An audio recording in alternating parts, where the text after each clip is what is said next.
Nos volvemos a Hoy es Noticia para seguir analizando la contingencia y la actualidad. Fíjense que el Premio Nacional de Humanidades y Ciencias Sociales, Agustín Esquella, será candidato finalmente a la Convención Constitucional.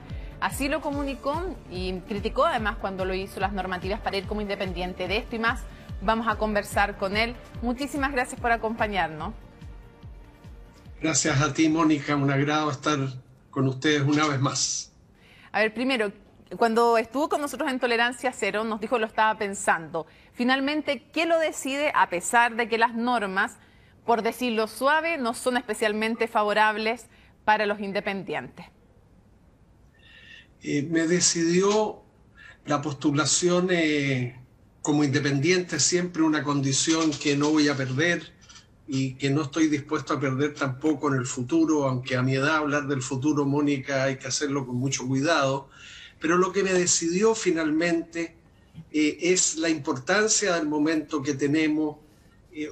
Se repite que se trata de un momento histórico, lo es, y es también un momento particularmente delicado. No nos podemos permitir no ser exitosos en este proceso constituyente que partió tan bien con el plebiscito del pasado mes, pero que tiene ahora una etapa crucial, la inscripción de candidaturas a la constituyente en el mes de enero y las posteriores votaciones para elegirlos en el mes de abril.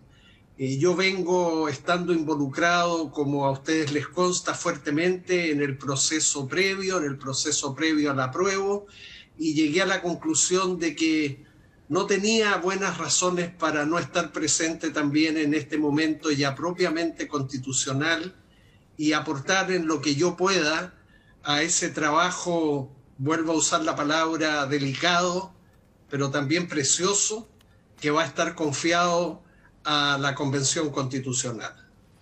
Quisiera preguntarle a su juicio, ¿cuáles son las dificultades más grandes que se le ponen a los independientes para postular? ¿Y cuáles cree usted que debieron ser realmente las normas?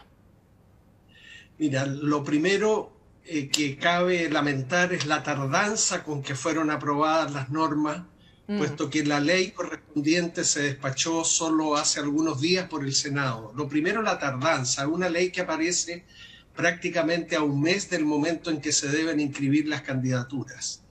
Lo segundo es que la legislación aprobada, por fortuna, rebajó el número de firmas que necesitaban las listas de independientes y también permitió que estas firmas no fueran ante notarios, sino que pudieran ser también por vía electrónica. Muy bien eso, pero no aprobó una cosa que era muy importante y justa para las listas de independientes, la posibilidad de hacer pactos entre listas de independientes, o de una lista de independientes con la lista de un partido afín. Los partidos políticos pueden hacer eso, no veo por qué se cerró esa posibilidad a las listas de independientes. Esa tardanza y esta insuficiencia de las normas me convencieron de que lo que debía hacer era aceptar algunas de las invitaciones de algunos de los partidos para que sin perder mi condición de independiente yo postulara por la lista de un partido. Bueno, y encontré por fortuna, muy cerca, como siempre, al Partido Liberal que dirige Vlado Mirosevic, que es un partido con el que he tenido cercanía, afinidad doctrinaria desde hace mucho tiempo, de manera que me siento muy cómodo. Ahora, ¿qué cree usted que hay detrás de todas estas piedras en el camino que se les ponen a los independientes de parte de la mayoría, no de todos, pero de la mayoría de los partidos políticos? ¿Qué les pasa a los partidos políticos? Bueno, los partidos políticos, no solo en Chile y en el mundo, atraviesan por una crisis que se exterioriza o se patentiza de muy distintas maneras según se van sucediendo las circunstancias y los hechos en las distintas sociedades. Y esta vez ocurrió lo mismo. Se ocuparon tarde del asunto, se ocuparon precipitadamente y se ocuparon de una manera no adecuada en términos tal vez de mirar las listas de independientes como una competencia que no les gustaba, en circunstancias de que las listas de independientes no están allí, Mónica, para sustituir a las listas de los partidos. Los independientes no estamos para reemplazar a los partidos. Ninguna democracia moderna funciona sin partidos políticos. Este país tiene que acostumbrarse a sumar y no a restar. Y en ese sentido, ¿no será derechamente, para decirlo en simple, que los partidos políticos se sienten amenazados por los independientes? Sí, pero eso es un error porque no veo que haya tal amenaza. Es más, algunos partidos políticos se han abierto, a mi juicio, con franqueza, a la posibilidad de incorporar independientes en sus Claro. listas partidarias. El Partido Liberal, en mi caso, es un ejemplo. Pero hay otros partidos que harán lo mismo. Yo, de verdad, si pudiera tener alguna influencia, diría, los instaría a que continúen por ese camino, que al postular para una convención constitucional no se trata de lo mismo que cuando se postula para concejal, para alcalde, ni siquiera para senador y diputado. Es para un cometido histórico, especialísimo, perdón que repito una vez más, sumamente Sí. delicado. Pero Mónica, seamos justos, también estamos en una situación de crisis a nivel local y mundial. Mm. Estamos en medio de una pandemia, entonces yo trato de no incurrir en mis juicios, hasta donde puedo, claro, no siempre lo consigo, en la desmesura en que estamos incurriendo para juzgarnos unos a otros con gran severidad, pero siempre cuando se trata de Sí. autos, juzgarnos con gran benevolencia. Ahora, Yo creo créame que que estoy siendo bastante benévola respecto a lo que pienso con los partidos no, políticos, haciendo un énfasis solamente respecto a los independientes, pero se nos va a ir volando el tiempo. Quiero preguntarle, a su juicio, ¿cómo vio también el proceso, porque se nos va a ir volando el tiempo, el proceso de los pueblos originarios, porque finalmente costó muchísimo el acuerdo, hay mucha molestia también entre pueblos originarios respecto de que no se permita la autoidentificación, sino que tenga que ver con un padrón específico basado en datos y que finalmente sean 9 candidatos dentro de los 155 y 9 por fuera que se agregan? ¿Cómo vio todo ese proceso, más allá de la cosa, de los detalles? ¿Cómo vio el espíritu que rodeó toda esa discusión de los pueblos originarios que tanto además se demoró? bueno, por supuesto que presencié y creo que como todo, con un juicio aprobatorio de la preocupación por dar un lugar en la convención a los pueblos originarios. Pero nuevamente, Mónica, se trata de un ejemplo de una legislación que sale muy encima de las inscripciones electorales, una legislación que ameritaba una discusión mucho más prolija y en consecuencia, como todas las cosas humanas, pero particularmente en las circunstancias que vivimos, no sale todo lo bien que desearíamos, pero la perfección es inalcanzable. Podría haber sido mejor, claro, pero enhorabuena que finalmente haya un acuerdo para sumar representantes de pueblos originarios a la convención, porque sin ello esa convención habría estado coja. Quiero llevarlo, usted me decía, lo acoge manteniendo su independencia el Partido Liberal que acaba de irse del Frente Amplio. ¿Cómo ve usted la situación del Frente Amplio? Hay distintas miradas al respecto. Carolina Goich decía que habían dado muestra, que era una promesa de renovación al Frente Amplio que había fracasado. Vemos el alejamiento también de 2 diputados de Revolución Democrática. Vemos también que se va del Frente Amplio el Partido Liberal. Entonces quiero preguntarle, ¿cómo ve usted la situación hoy día del Frente Amplio? ¿Era una promesa de renovación, como dice Carolina Goich, que mostró su fracaso, o usted tiene otro juicio al respecto? Yo fui uno de los que celebré que haya aparecido un conglomerado de partidos y movimientos más a la izquierda, dijéramos, pero siempre dentro del marco de la democracia, más a la izquierda de los partidos de izquierda de la exconcertación. Pero para nadie es un misterio que el Frente Amplio ha devenido en los hechos en una suerte de suma de pequeñas identidades, cada cual esforzándose por reforzar sus propios rasgos identitarios frente a los demás, y tampoco me gusta, tampoco me atrae su proximidad ya declarada con el Partido Comunista. No milito en el fastidioso partido anticomunista, nunca me he contado ahí, pero ciertamente el Partido Comunista ha tenido en el último tiempo un conjunto de actitudes y decisiones muy oportunistas, muy erráticas. No estuvo en el acuerdo de noviembre, como no estuvo el año 1988, cuando todos nos inscribimos en los registros electorales para derrotar a Pinochet y a la dictadura. Está bien el Partido Comunista, pero yo creo que de pronto peca de una cierta infatuación. Representa el 6, el 7% de los votos chilenos, bien, debe existir el Partido Comunista, pero volviendo al Partido Liberal, ¿Cómo puede convivir, Mónica, un partido liberal digno de la palabra liberal con un partido comunista? Se pueden respetar, se deben tolerar, pero coexistir en una misma coalición o en un pacto electoral, yo me imagino que para los comunistas también era muy difícil. Los comunistas no son amigos de los liberales. Un liberal no es amigo de los comunistas. ¿Por qué liberales y comunistas no pueden ser aliados políticos o es difícil que lo sean, según usted? Es muy difícil, Mónica, porque si el liberalismo se define por algo, ante todo, es por su reconocimiento y defensa irrestricta de las libertades individuales de las personas, libertad de pensamiento, de conciencia, libertad religiosa, libertad de culto, desde luego, libertad de reunión, de asociación, de prensa, de expresión, de emprendimiento de actividades económicas lícitas. Pues bien, donde ha habido regímenes comunistas en el pasado y donde hay hoy en el mundo regímenes comunistas, esas libertades no existen, o están mutiladas, o están exageradamente limitadas. En consecuencia, es muy difícil un acuerdo electoral entre un partido celoso de las libertades y un partido que cree tener razones para pasar por encima de las libertades cuando se trata de conseguir una mayor igualdad en las condiciones de vida de las personas, una mayor igualdad que tampoco el Partido Comunista ha conseguido, ha realizado en ninguno de los países donde ha sido gobierno. ¿Sí? Debo entender que usted no votaría en una segunda vuelta por el alcalde Jadue si ese fuera el caso. Personalmente no lo haría, Mónica, porque definiéndome como un liberal tendría frente a una candidatura como esa un obstáculo insalvable que salvar en conciencia. ¿Qué sería? Ese es que estaría votando por un candidato de un partido que no es amigo de las libertades individuales, independientemente de lo que hoy pueda decir, porque la experiencia de los comunismos en el mundo, los mal llamados socialismos reales, la conocemos todos.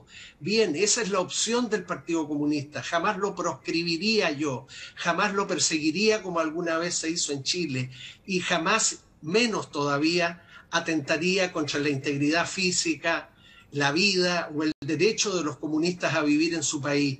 Pero es bueno que, así como contamos nuestras proximidades, y yo estoy más atento siempre, sobre todo en el último tiempo, a identificar aquello en que coincidimos los rivales en asuntos políticos, pues hay que tener lucidez y franqueza para reconocer, sin ofender a nadie, las diferencias insalvables que a veces hay. Voy a hacer un punto luego que es importante hacer que realiza el Partido Comunista, dado que no tenemos a un representante de ellos aquí. Pero antes de eso, ¿tampoco votaría en una segunda vuelta por Joaquín Lavín? No, en ningún caso.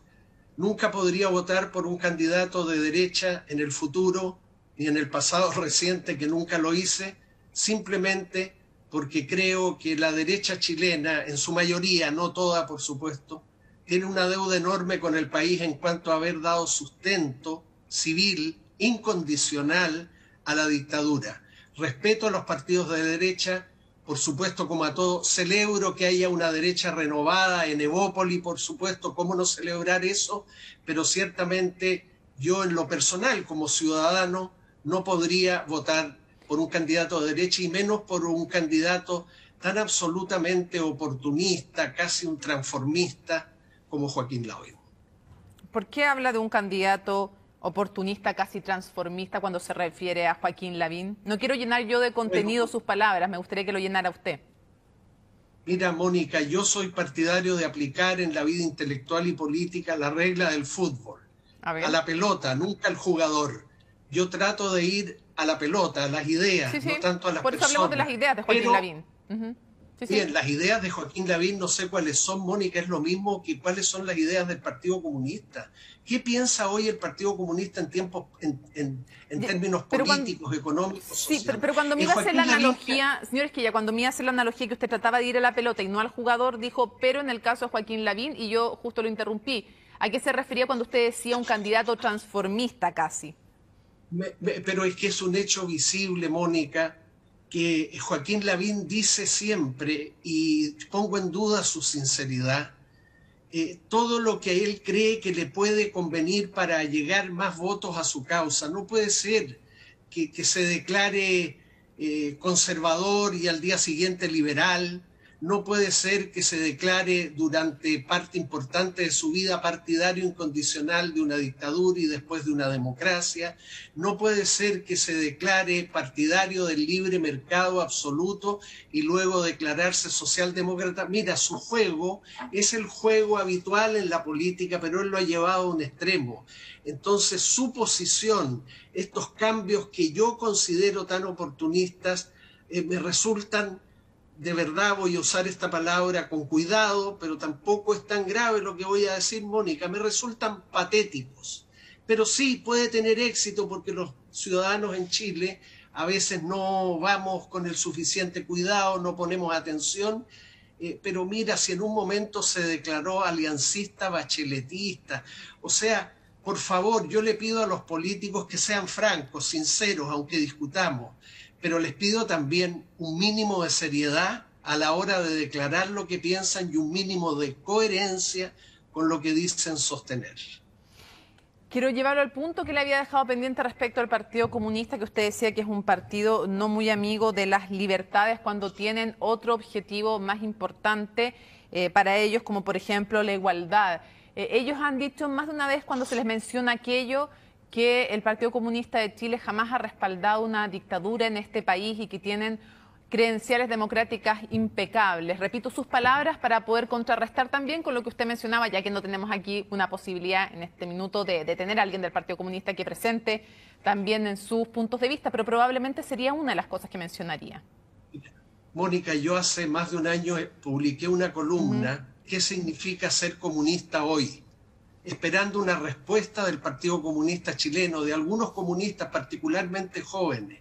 Les recordaba lo que yo sé de la doctrina comunista, pero les preguntaba leal, sinceramente, si acaso mantienen la idea de la dictadura del proletariado, la idea del partido único, la idea de la economía centralmente planificada, pero nunca tuvo una respuesta, salvo del muy estimable militante de ese partido, Manuel Riesco, el único, pero un hombre mayor que yo que se tomó la molestia de responder. Yo tengo todavía esas preguntas y en consecuencia, como el Partido Comunista no habla de esto, claro, en Chile no ha habido nunca una dictadura comunista, desde luego. Es difícil que hubieran podido apoyar a la dictadura de Pinochet, que se encarnizó persiguiendo al Partido Comunista.